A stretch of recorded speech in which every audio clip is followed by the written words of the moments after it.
પણ આપણા ઘરે જે બિરાજે છે એ આમાં જ કોઈને કે તમારી દાસી છો, આપણે કાંઈ કામના એના ઠાકોરજીના.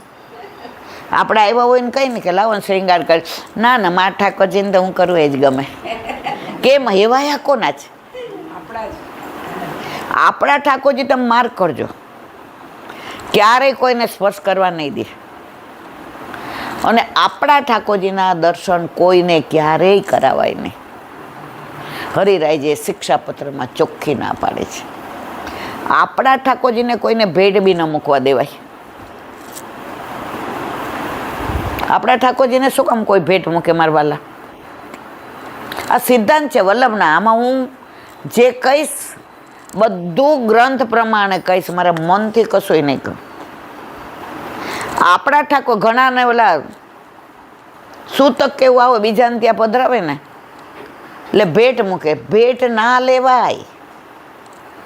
આ બધું ક્યાંથી શીખા ખબર જ નથી.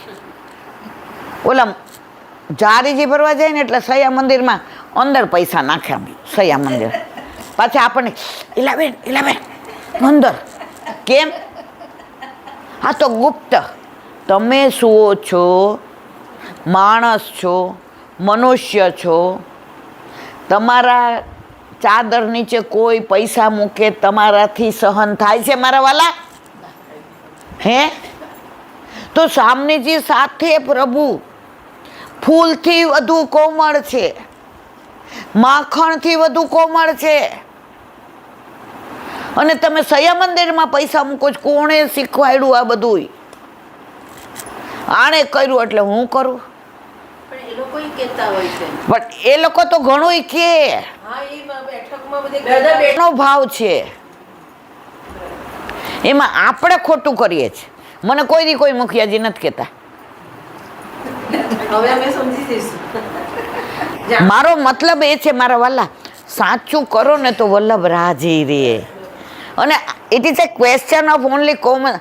આપણા પથારીમાં ચાદર નીચે કોઈ હોની નોટ કે 10ની નોટ કે 1,000 રૂપિયો મૂકે ગમે? હે? તો પ્રભુને ગમે? આ બધું 50 વર્ષથી ચાલુ થયું છે. પેલા આવું નહોતું. હે?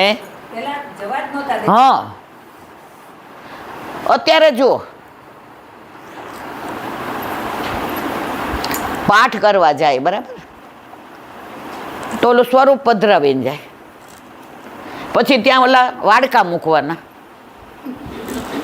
મૂકો છો ને બધા? સાચું કહેજો. અને પછી એમાં પૈસા મૂકવાના, એમાં અન્ય માર્ગી મૂકે. વલ્લભને તો જ્યારે આન્યોર 5 વૈષ્ણવ સાથે આવ્યા ને ત્યારે પૂછ્યું સદુ પાંડોએ, વલ્લભ કછું ખેહે, કશું લેશો? કૃષ્ણદાસે કહ્યું, સેવક કોઈ લે, સેવકનો જ લે. અને આપણે બધા વાડકા લઈને જાય તો પાડોશી આવે ને આડોશી આવે ને. એક જગ્યાએ તો હું ગઈ ને એટલે મેં તો હવે ના જ પાડી છે કે જ્યાં વાડકા મૂકતા હોય ત્યાં હું નથી આવતી. એક જગ્યાએ નવા અમે સત્સંગ કરતા હતા તો ગયા, તો છેલ્લે ઓલા બેન ગણવા માંડ્યા વાડકામાં. અર આજે તો અહીંયા 380 જ ભેટ થઈ, બીજે તો અમારે 1600 થાય. અર આ પુષ્ટિ માર્ગ નથી મારા વાલા. તમારે તમારું કલ્યાણ કરવું છે તો ખોટી પ્રથામાંથી બહાર આવવું પડશે. ગ્રંથને વાંચો, મને ન કહો. હું સાચું કહું છું, ક્યારેય ન માની લેવું. કદાચ મારાથી શબ્દો ફેર હશે, પણ ગ્રંથ પ્રમાણ છે.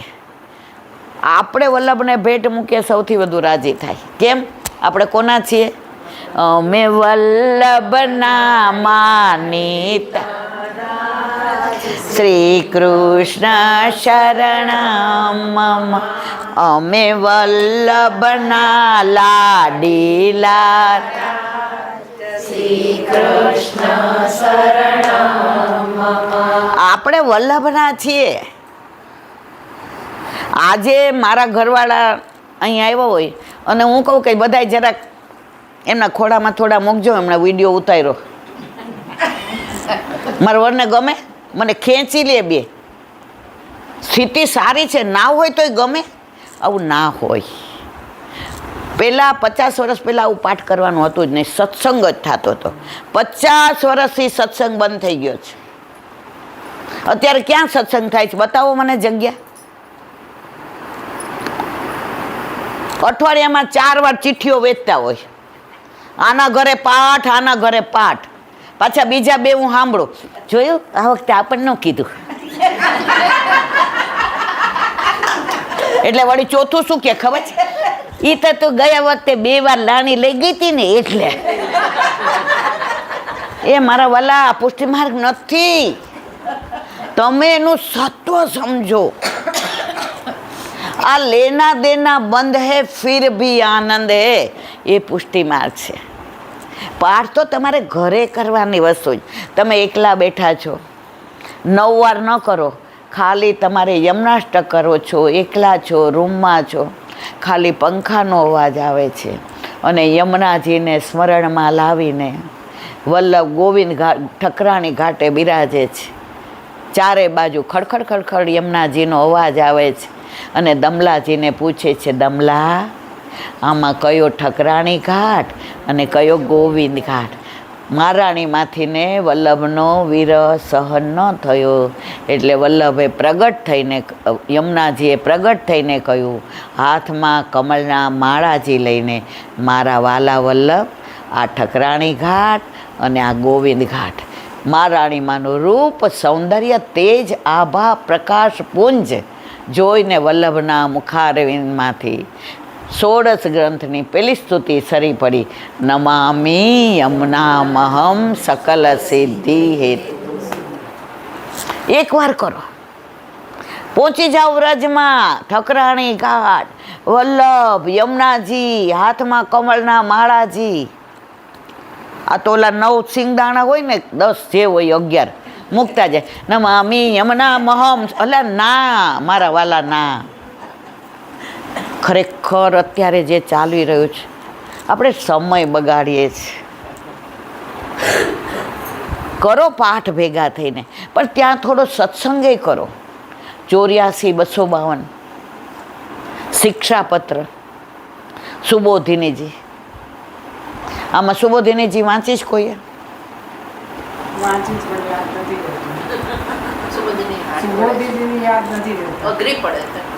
એ અઘરી ક્યારે પડે છે? જ્યારે આપણું વાંચન બીજું નથી.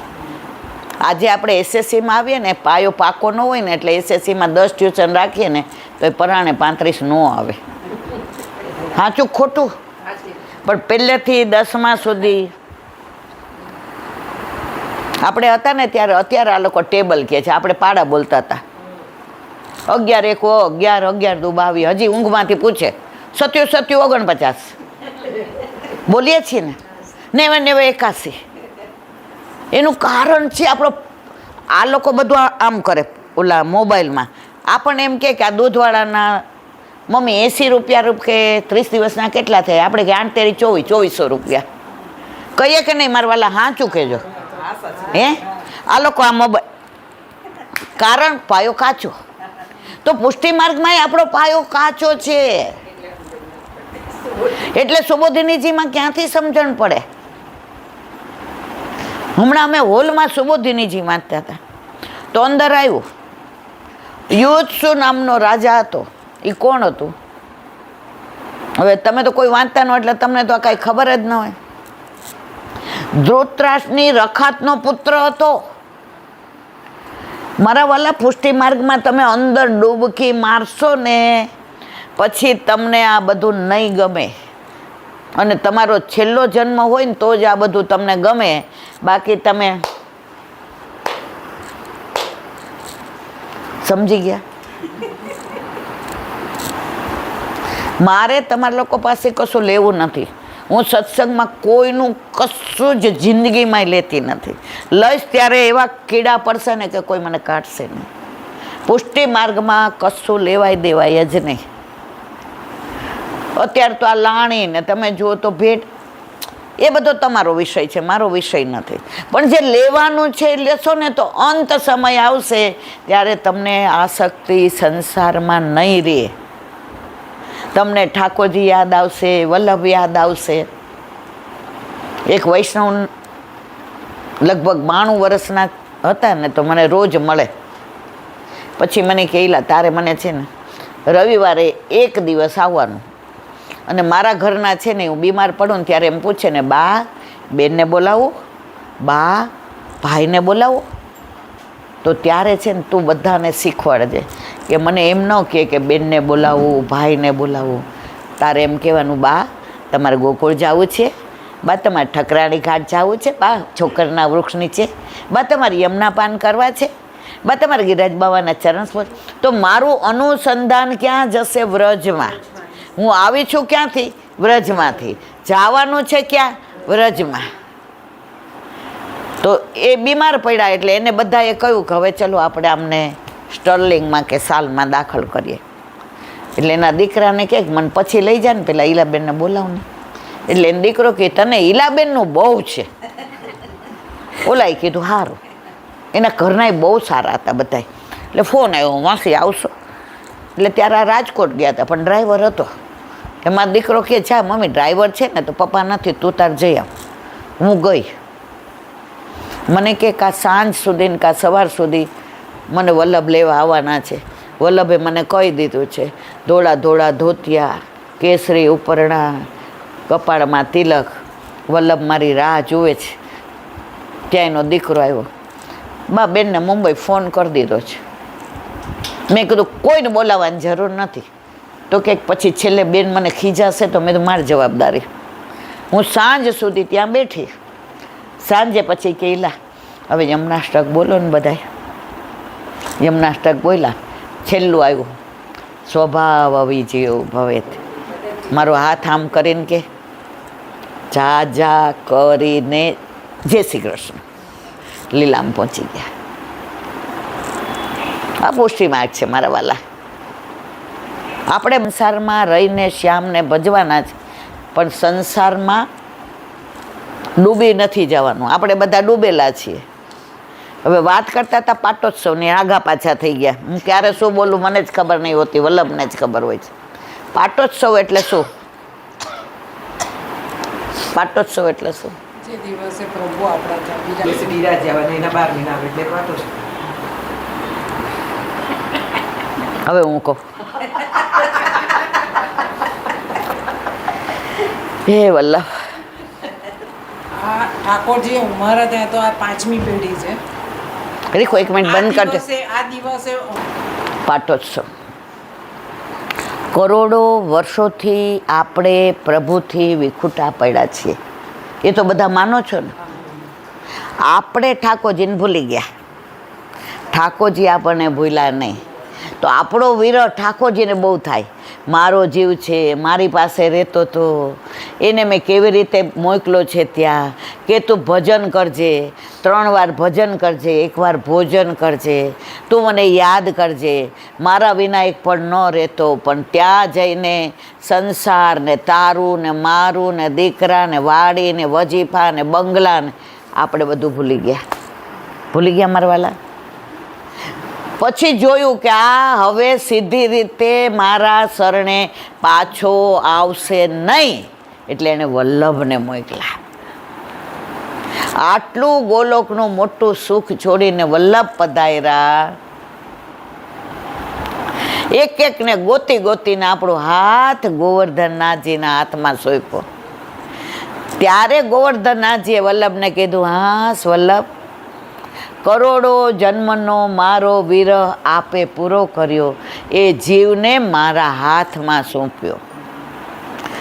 પહેલાંના ભગવદીઓ બ્રહ્મ સંબંધ થાય એટલે શું પૂછતા? રાજ હવે સી આજ્ઞા છે? ત્યારે કહેતા સ્વરૂપ સેવા પધરાવો. અત્યારે બ્રહ્મ સંબંધ લઈને શું કે જે બધું પતી ગયું ને, જે શું કે આ જીવ હજી લાયક નથી. અને જો એમ કે સ્વરૂપ સેવા પધરાવો, તો કરોડો જન્મનો ઠાકોરજીનો વિરહ અને આપણો વિરહ, 2 વિરહ ભેગા થાય. એમાંથી ને વિરહ અગ્નિ પ્રગટ થાય, અને એમાંથી જે સ્વરૂપ પ્રગટ થાય એ આપણા ઘરે પધારે. એ દિવસ એટલે પાટોત્સવ. સમજાયું કે ના સમજાયું બધાને? અઘરું પડ્યું ને, કારણ કે આપણે કાંઈ વાંચ્યું જ નથી. આપણે રોજ જઈએ પાઠ કરવા, પણ આ બધી કાંઈ ખબર નથી પડતી.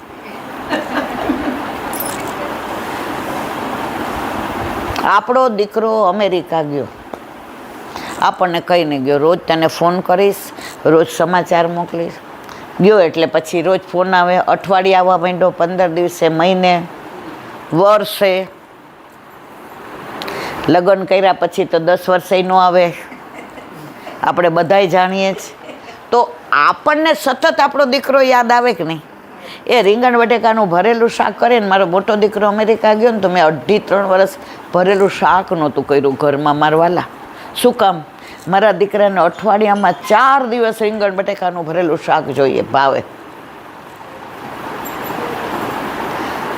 તો આપણે નથી, ઠાકોરજી નથી ભૂલ્યા, તો મા બાપ ન ભૂલ્યા. દીકરો અમેરિકા ગયો, ભૂલી ગયો. પછી 20 વર્ષ થયા ત્યારે છોકરો થઈ ગયો 30નો. પછી માને લીલામ જવાનો સમય આવ્યો, છેલ્લે દીકરો યાદ તો આવે ને કે 30 વર્ષથી દીકરાને મોઢું નથી જોયું. હવે ત્યાં સમાચાર કોકે આપ્યા કે તારી માનો છેલ્લો સમય છે ને તને બહુ યાદ કરે છે. હવે 30 વર્ષથી માં કેવી થઈ ગઈ હશે, વાળ ધોળા થઈ ગયા હશે, ઘરડી થઈ ગઈ હશે, બોલતી હશે તો થૂક ઉડતું હશે, આંખે ઓછું દેખાતું હશે, નાકે લેટ આવતી હશે, કાને ઓછું સંભળાતું હશે, પથારીમાં હશે. એવી કલ્પના તો ના જ કરી હોય ને મારા વાલા.